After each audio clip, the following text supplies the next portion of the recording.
Halo guys, kembali lagi dengan gue Kuro guys. Di sini mari kita lanjutin pembahasan novel Saikyo Onmyoji sebelumnya atau part 14. Jadi yang belum nonton para sebelumnya, gue saranin kalian buat nonton dulu supaya lebih enak memahami alur ceritanya. Oke, langsung aja kita masuk ke konten. Sebelumnya kita udah sampai di akhir volume 7 web novelnya, dimana saat itu Seika udah berhasil menyelamatkan Rumu dan semua teman-teman senegaranya. Walaupun awalnya dia harus pura-pura berkhianat dulu supaya nama party Seika tetap bersih dan gak terlibat dengan masalah itu. Dan mungkin juga sekaligus untuk menjauhkan ketiga temannya. Makanya mereka tetap ditinggal di penginapan dan tahu-tahu masalahnya udah beres saja. Akibat kejadian di malam itu juga, Rumu tidak lagi punya keraguan dan sudah sangat yakin kalau Seika adalah anak Melosa yang dia cari, yang juga merupakan Raja Iblis di masa ini. Dan akhirnya dengan penuh perasaan, Rumu memohon pada Seika untuk datang dan mengunjungi wilayah iblis. Ya sebenarnya saat itu Seika masih perlu waktu untuk mencerna semuanya dan masih belum bisa sepenuhnya yakin. Karena memang belum ada bukti yang cukup kuat untuk memastikan kalau Seika beneran Raja Iblis di masa ini. Cuma Seika juga nggak bisa meragukan itu, kalau mengingat semua kejadian yang sudah dialaminya dan nggak mungkin semuanya terjadi secara kebetulan begitu aja. Soalnya kan selama ini Seika itu nggak pernah percaya dengan adanya takdir dan baru kali ini dia meragukan keyakinannya sendiri. Oh ya, saat itu Yuki dengan bisik-bisik juga mengajukan beberapa pertanyaan pada Seika. Kenapa saat baru datang ke tempat itu, Seika sampai menghancurkan seluruh atap bangunan itu? Dan Yuki juga sangat menyayangkan kenapa Seika malah memberikan cek kosong pemberian Fiona pada Herman begitu saja. Padahal kan Seika bisa menuliskan jumlah yang jauh lebih banyak dari itu dan mengambilnya untuk keuntungan Seika sendiri. Kalau mengenai cek kosongnya sih jelas supaya Herman nantinya melihat tanda atau stempel yang ada di cek itu, dan dengan melihat itu Herman gak akan berani macam-macam lagi ke depannya. Walaupun ya tentu Seika sudah menuliskan jumlahnya dulu baru menyerahkannya pada Herman. Sedangkan mengenai atap bangunan, Seika memang sengaja menghancurkannya supaya seluruh tempat itu terkena sinar bulan. Soalnya Seika ingin melihat dengan jelas bagaimana kekuatan Sora Naki di dunia itu dan apakah ada efeknya jika dia bertarung langsung di bawah sinar bulan. Mumpung lawannya juga para monster tipe astral dengan level yang sangat tinggi. Ya intinya sebagai bahan percobaan aja, dan ternyata Sora Naki memang sangat kuat. Walaupun dia nggak akan bisa muncul di siang hari atau di bawah langsung sinar matahari. Singkat cerita, setelah istirahat dan mempersiapkan semuanya, saat itu mereka sudah dalam perjalanan menuju desa suku Demon God di wilayah iblis. Jadi mereka memutuskan untuk membeli 5 gerbong untuk mengangkut semua teman-teman senegara Rumu. Seika sendiri bersama Rumu mengendarai gerbong atau kereta kuda yang paling depan sambil mengawasi semua gerbong di belakangnya. Sedangkan yang 4-nya dikendarai oleh Hiva, Amyu, Mabel, dan juga Nosuro. Walaupun ya tentu awalnya Amyu mengajari mereka dulu sampai mereka bisa mengendarainya sendiri. Oh ya, sorry gue koreksi dikit mengenai uang yang berhasil mereka kumpulkan sebelumnya guys. Jadi sebenarnya ada 2 kantong yang berisikan uang atau koin emas yang berhasil mereka kumpulkan selama 1 bulan. Nah, kantong yang satunya kan udah diambil Herman dan sekaligus untuk melunasi pembayaran budak. Jadi masih ada 1 kantong yang mereka punya dan semua uang itulah yang mereka gunakan untuk biaya perjalanan ini. Di sini Seika kembali membicarakan beberapa hal dengan Rumu sambil menikmati perjalanan. Soalnya kan Seika masih belum sepenuhnya yakin mengenai dirinya yang menjadi Raja Iblis di masa ini. Dia sampai berpikir apakah mantra reinkarnasi yang kugunakan kurang tepat atau ada kesalahan lainnya. Kenapa malah masuknya ke tubuh Raja Iblis di dunia lain?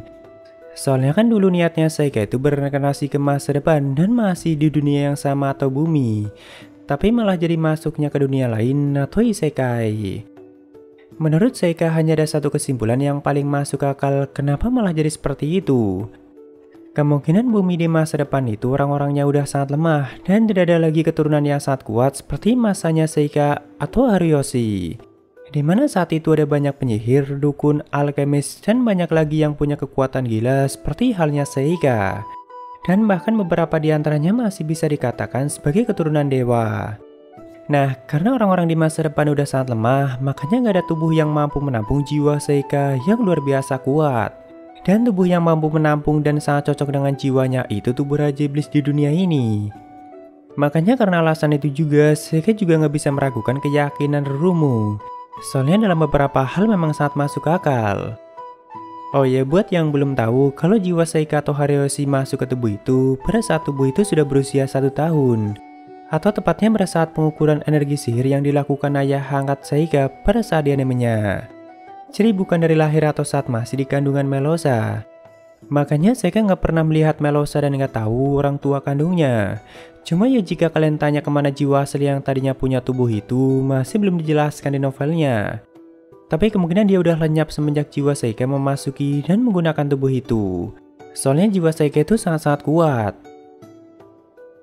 Di sini Seika yang penasaran bertanya, jika sejak awal Rumu tahu mengenai nama belakang Gilbert yaitu Lemprogu, kenapa nggak langsung mencarinya ke keluarga bangsawan Lemprogu? Rumu bilang sudah sempat datang untuk menyelidikinya, tapi nggak pernah sekalipun melihat Seika. Seika pun bertanya lagi keluarga mana yang kau datangi ataupun diselidiki. Kata Rumu ada 3 keluarga bangsawan Lemprogu yang udah pernah dia selidiki, yaitu Gaston, Petrus, dan juga Bernard. Ya, mereka semua memang merupakan keluarga bangsawan Lemprogu, cuma bukan keluarga yang utama. Dan keluarga yang utamanya adalah keluarga Blaise atau yang angkat Seika dan juga adiknya yaitu Gilbert.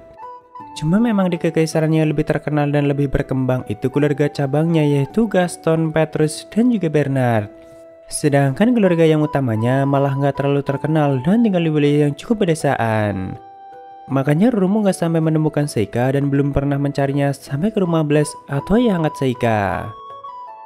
Ya sebenarnya di sini ada lebih banyak hal yang mereka bicarakan. Cuma intinya Seika itu masih mencoba meragukan keyakinan Rumu dan masih mencoba mencari bukti yang lebih kuat kalau dirinya memang beneran anak Melosa yang juga merupakan Raja Iblis di masa ini. Soalnya kan Seika juga enggan menjadi Raja Iblis yang nantinya bakal menyeret dia pada permasalahan yang lebih besar. Apalagi Rumu kan juga punya tujuan untuk mencegah perang besar dan peran Seika sangat dibutuhkan dalam hal itu. Singkat cerita, setelah beberapa hari, akhirnya mereka sampai di desa yang paling dekat dengan perbatasan antara wilayah iblis dan manusia. Setelah menjual kembali semua kereta kudanya, mereka pun mulai memasuki wilayah iblis dengan berjalan dan memasuki hutan yang cukup dalam. Jadi ternyata para prajurit yang menjaga perbatasan itu hanya ada di beberapa titik saja, makanya cukup mudah untuk keluar masuk wilayah iblis ataupun wilayah manusia. Begitu mereka memasuki wilayah iblis dan mendekati desa suku Demon God, mulai terlihat ada banyak logam kecil yang tergantung di sepanjang jalan, dan kata Rumu itu merupakan jimat untuk mengusir para monster liar. Ya mungkin kayak jimat lonceng gitu guys, supaya para monsternya nggak mendekati jalan untuk memasuki desa suku Demon God. Lalu setelah berjalan kembali, akhirnya mereka mulai melihat ada batuan putih besar yang mengelilingi sebuah desa, dan itu adalah desa Rumu yang juga merupakan suku Demon God. Soalnya desa suku Demon God itu nggak cuma satu aja dan masih ada yang lainnya di wilayah iblis yang lebih dalam. Seika melihatnya seperti peradaban sihir kuno yang pernah ada di belahan timur di bumi. Saat itu para penjaga desa pun mulai menghentikan mereka dan bahkan awalnya mereka mengizinkan Rumu dan rombongannya untuk masuk. Soalnya kan para penjaga sempat nggak percaya kalau Rumu dan Noshuro itu masih hidup dan bahkan kembali dengan membawa banyak iblis yang sempat dijadikan budak. Karena mungkin Rumu dan Noshuro itu udah sangat lama belum kembali lagi ke desa dan bahkan sampai dikira udah meninggal di luar sana. Cuma Rumu langsung meminta para penjaga untuk memanggilkan sang ketua desa yang ternyata ayah Rumu sendiri. Walaupun baru 3 tahun dia menjabat sebagai kepala desa dan dulunya yang menjadi kepala desa itu adalah pria bernama Nezerim.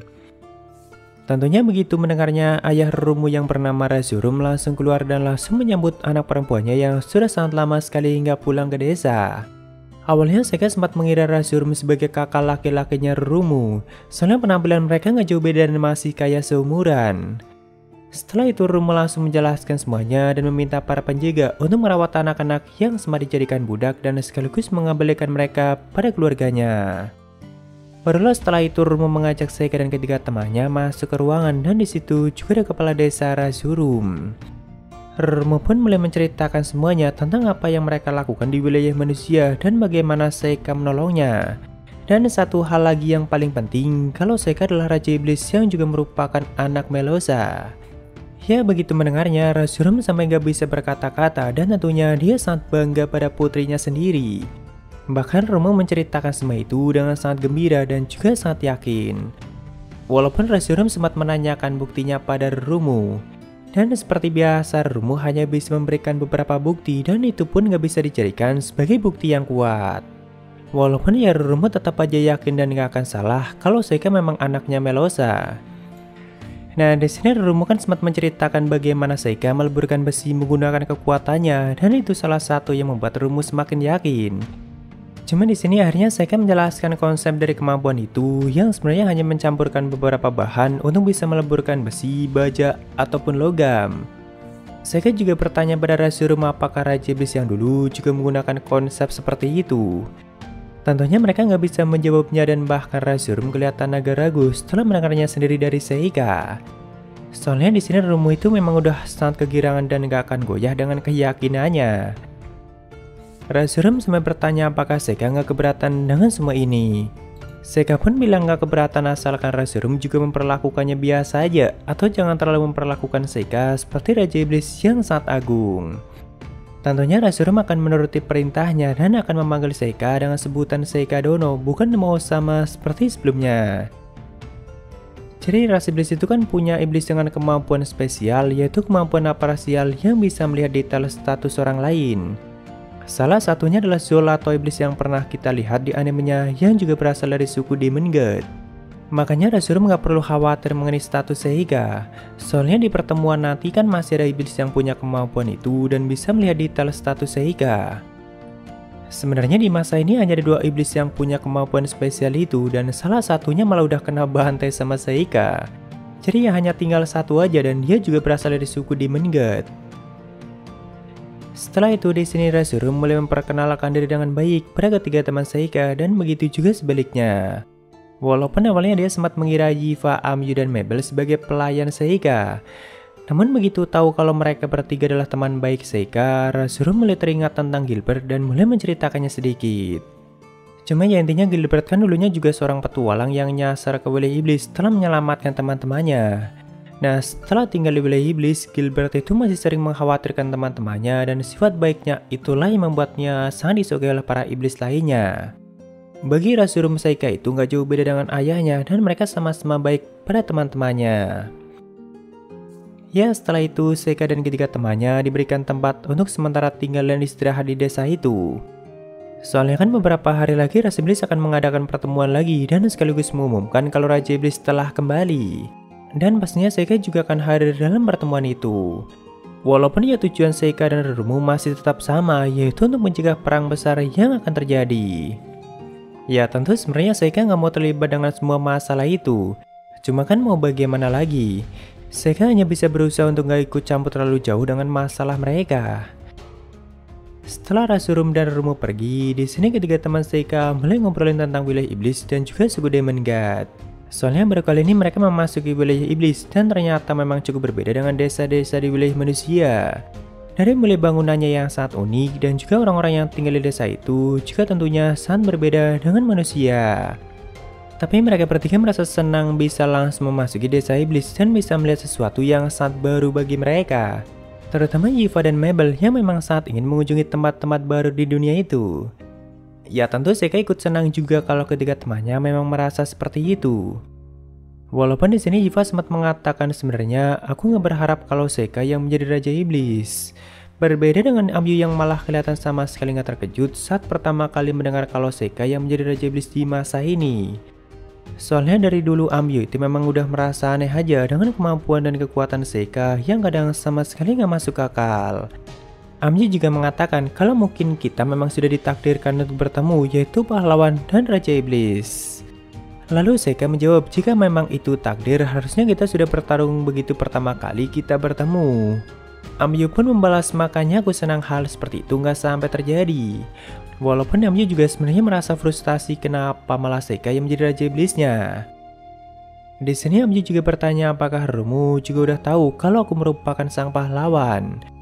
Seika pun langsung mengatakan tidak dan juga berpesan pada mereka bertiga untuk jangan sampai mengatakannya pada siapapun. Setelah itu giliran Yiva yang bertanya jika Seika memang beneran Raja Iblis, apakah nantinya Seika juga akan tetap tinggal di wilayah iblis?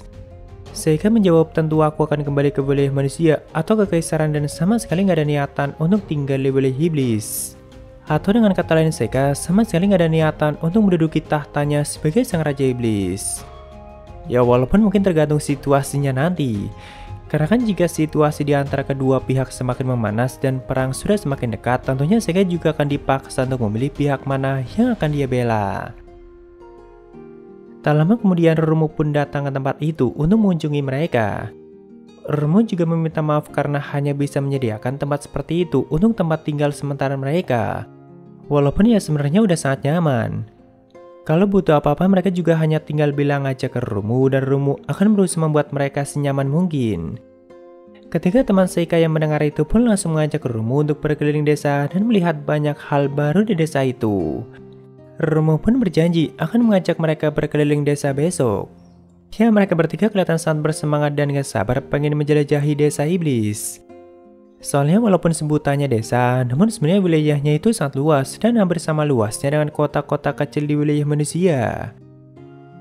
Setelah itu di sini Seika bertanya pada Romu mengenai orang tua Melosa dan apakah mereka masih ada di desa itu. Atau ya sama aja kakek dan neneknya Seika. Cuma sayangnya nggak ada yang tahu siapa orang tua Melosa dan apakah dia masih hidup atau tidak. Soalnya dulunya pada saat masih bayi, Melosa itu ditemukan di depan kuil dan mungkin orang tuanya lah yang sengaja meninggalkannya di tempat itu. Lalu mulai sejak itu Melosa tumbuh besar di kuil dan nggak pernah tahu siapa orang tuanya. Begitu mendengar itu, sebenarnya dalam hati Seika itu merasa lega. Soalnya dia jadi nggak punya ikatan yang nggak perlu dengan bangsa iblis. Walaupun ya mungkin kalau misalkan orang tua Melosa masih hidup dan tinggal di situ, Seika juga pengen mengunjungi mereka. Ya, jadi di keesokan harinya mereka akan diajak berkeliling desa dulu, baru setelahnya Seika akan ikut dalam pertemuan ras iblis dan juga membahas perang besar yang mungkin akan terjadi. Cuma kita lanjutkan di part selanjutnya guys. Oke, waktunya Saweria ada dari Sidik 57, semangat terus Abwe and Saikyo Onmyoji-nya bang. Oke, thank you Sidik buat dukungannya. Lalu dari Bang Prat, Bang buat penjelasan dari tiap episode anime Deadmon Deadplay. Sebenarnya bisa aja sih, cuma kan itu sumbernya dari manga dan pastinya nggak banyak yang kena skip ataupun dirubah. Mending nanti kita lanjutin pembahasan Jigoku Roku aja cuy, terutama mengenai karakter dan misterinya. Thank you Prat. Ya itu semua dari Saweria, makasih yang udah donasi dan mungkin segitu aja untuk pembahasan kali ini. Jika ada kesalahan gue minta maaf atau kalian bisa koreksi aja di bawah. Thank you udah mampir, sampai ketemu di video lainnya. Salam guys.